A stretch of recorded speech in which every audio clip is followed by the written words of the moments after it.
Hello guys, എല്ലാവർക്കും നമസ്കാരം.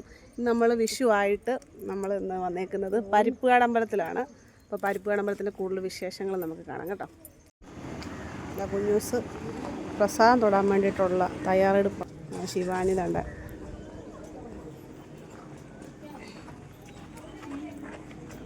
പരിപ്പുകാട് ക്ഷേത്രത്തെപ്പറ്റി പറയുകയാണെങ്കിൽ കേരളത്തിലെ ഏറ്റവും ഉയരമുള്ള ക്ഷേത്രങ്ങളിൽ ഒന്ന് തന്നെയാണ് ഈ പരിപ്പുകാട് ക്ഷേത്രം.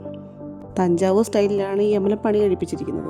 നമുക്ക് ഈ ഒരു ക്ഷേത്രത്തിലേക്ക് വന്നു കഴിഞ്ഞാൽ നമ്മളെവിടെ ഒരു മധുര മീനാക്ഷി ക്ഷേത്രത്തിലെത്തിയ ഒരു ഫീലാണ് നമുക്കുണ്ടാകുന്നത് കേട്ടോ.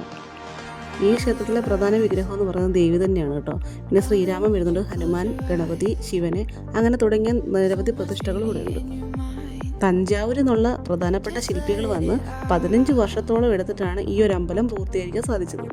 ഇതിലെ ദേവീദേവന്മാരുടെ വിഗ്രഹങ്ങളുമെല്ലാം കൊത്തുപണിയാൽ തന്നെയാണ് തീർക്കപ്പെട്ടിരിക്കുന്നത്. ഗ്രാമീണ അന്തരീക്ഷത്തിൽ സ്ഥിതി ചെയ്യുന്ന ഈ ക്ഷേത്രത്തിൽ നമ്മൾ എത്തുമ്പോൾ ഒരു അപൂർവ ശാന്തതയാണ് നമുക്ക് കിട്ടുന്നത്. ഇനി ഈ ക്ഷേത്രത്തിൻ്റെ ലൊക്കേഷൻ ഞാൻ പറഞ്ഞില്ലല്ലോ, കറുകച്ചാൽ ശാന്തിപുരം എന്ന സ്ഥലത്ത് ഈ ക്ഷേത്രത്തിൻ്റെ ലൊക്കേഷൻ വരുന്നത്. മധുരമീനാക്ഷി ക്ഷേത്രം പോലുള്ള ഈ ഒരു ക്ഷേത്രം വിസിറ്റ് ചെയ്യാൻ അപ്പോൾ എത്രയും വേഗം ഇങ്ങോട്ട് പോകുന്നു.